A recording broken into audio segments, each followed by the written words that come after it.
नमस्कार दोस्तों, मैं अंकुर उपाध्याय स्वागत करता हूं आप सभी का आपके अपने YouTube channel share market analysis में। यहां आप सभी के साथ डिस्कस करने वाला हूं कल से लेकर पूरे फ्राइडे तक कहां पे बड़ा एक्शन होने वाला है। देखिए, वीकेंड के दौरान ज़्यादा कुछ खबरें तो नहीं है, लेकिन जो कुछ हुआ है वो आप सभी के साथ जरूर डिस्कस करना चाहूँगा। तो शुरू करते हैं एक एक करके सारी की सारी खबरों के साथ, और उसके बाद स्टॉक्स की लिस्ट डिस्कस करता हूँ। तो अगर खबरों की बात की जाए, अमेरिका में होलसेल इन्फ्लेशन आया जो कि नेगेटिव था, जिसके बाद यूएस मार्केट में हल्की करेक्शन भी आई है। इस बीच में अगर अपने भारतीय बाजार की बात करी जाए तो हमारा भारतीय बाजार फ्राइडे के ट्रेडिंग सेशन में 22,000 के ऊपर क्लोजिंग देने में सफल रहा है, जहां पे अपने आप में एक बड़ी पॉजिटिव क्लोजिंग मानी जा रही है, क्योंकि वो आपकी वीकली क्लोजिंग थी। आपने एक डिप मारा, उस डिप में जितने भी कमजोर हाथ थे जो मतलब गिरावट में बेचना चाहते थे वो निकल गए, और जो गिरावट में खरीदना चाहते थे वो आ गए हैं। तो जिन्होंने फ्रेश एंट्री ली है वो डेफिनेटली जल्दी से प्रॉफिट बुक तो नहीं करेंगे, तो शायद तेजी और कैरी फॉरवर्ड हो सकती है। अब आता हूं अगले पॉइंट पे, तेजी हो सकती है तो कहां तक हो सकती है। तो देखिए, इसके पीछे दो चीजें बताता हूं। पहले, अमेरिका में जो होलसेल इन्फ्लेशन आया है उसकी वजह से इनकेस अपना भारतीय बाजार भी गैप डाउन हो जाता है और डाउ फ्यूचर्स भी नेगेटिव होते हैं, तो फिर बाजार आपके लिए थोड़ा बहुत नीचे जा सकता है। वो आपको ओपन मार्केट में ही चेक करना पड़ेगा।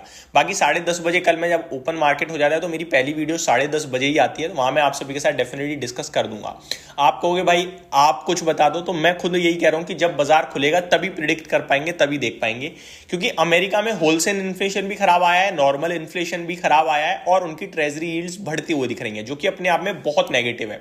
बट उसके बावजूद भारतीय बाजार सुपर स्ट्रांग है और अमेरिकन मार्केट में हल्की वीकनेस है। तो क्या हम इनकी वीकनेस को कैच करेंगे? क्या ये इतना ही वीक रहेंगे? ये सबसे बड़ा इंपॉर्टेंट सवाल है। अगर ये इतने ही वीक होंगे तो हम लोग ऊपर चले जाएंगे, लेकिन अगर ये फ्रेश सेलिंग दिखा रहे होंगे मंडे फ्यूचर्स में तो फिर हम लोग भी नीचे आएंगे। ठीक है, तो हमें पहले तो डाउ फ्यूचर्स को देखना है मंडे को, सबसे पहला काम हमारा ये है। दूसरी बात, अगर डाउ फ्यूचर्स नॉर्मल है, फ्लैट टू पॉजिटिव है, फ्लैट टू नेगेटिव है, तो हमारे लेवल्स क्या निकल के आ रहे हैं वो समझिए। निफ्टी 22,040 पे क्लोजिंग आई है। 22,125 और 100 के ऊपर निकलते ही 22,000 के स्ट्रिक्ट एसएल से या फिर 21,980 के स्ट्रिक्ट एसएल से आप लॉन्ग कर सकते हैं पोजीशन को। यहाँ पे 100-125 पॉइंट्स की आपकी रिस्क है। देखिए, डेफिनेटली है, क्योंकि मार्केट कभी भी नीचे आ रहा है, कभी भी ऊपर जा रहा है। तो 125 पॉइंट्स के 120-125 पॉइंट्स की रिस्क हो गई आपकी। टारगेट्स के लिए मेरे को लगता है इस बार हमारा जो लाइफ हाई टूटेगा, अगर देखो हमारा लाइफ हाई है 20,126.80 का, तो ये 120 के ऊपर निकलेगा तो मेरे को लगता है लाइफ हाई लगाएगा ही। और लाइफ हाई इस बार ब्रेक हुआ तो छोटे मोटे लेवल्स या मार्जिन से नहीं होगा, कम से कम 200 पॉइंट्स का मूव बनना चाहिए निफ्टी में, जहां पे हम ट्रेलिंग कर करके हमारा 22,400 तक का एक लक्ष्य निकल के आ सकता है, जो कि ऑलमोस्ट 275 से 300 पॉइंट्स की मूव हो जाएगा। तो ये निफ्टी पे मेरे को लेवल्स दिख रहे हैं। इन केस निफ्टी वापस से नीचे जाता है, अगर डाउ फ्यूचर्स नीचे होते हैं, किसी भी रीजन से नीचे जाता है, सेलिंग आ जाती है कल वापस से, तो फिर हमारा इंपॉर्टेंट सपोर्ट लेवल जो यहां से है 21,975 के करीब आप रख सकते हैं, 21,950। वहां पे बाइंग नहीं करनी हमें, वहां स्टॉप लॉस है तेजी के लिए। अगर नीचे आता है तो फिर वही नीचे की रेंज में जा सकते हैं हम लोग। तो ये आपके लिए लेवल्स हो गए। अब स्टॉक स्पेसिफिक बात करूं अगर मैं आप सभी के साथ, तो पेटीएम तो सुर्खियों में चली रहा है, जिसके ऊपर डिटेल वीडियो आज आपके साथ बनाऊंगा दिन के दौरान। लेकिन कॉर्पोरेट एक्शंस कहाँ पे हैं उसको समझते हैं।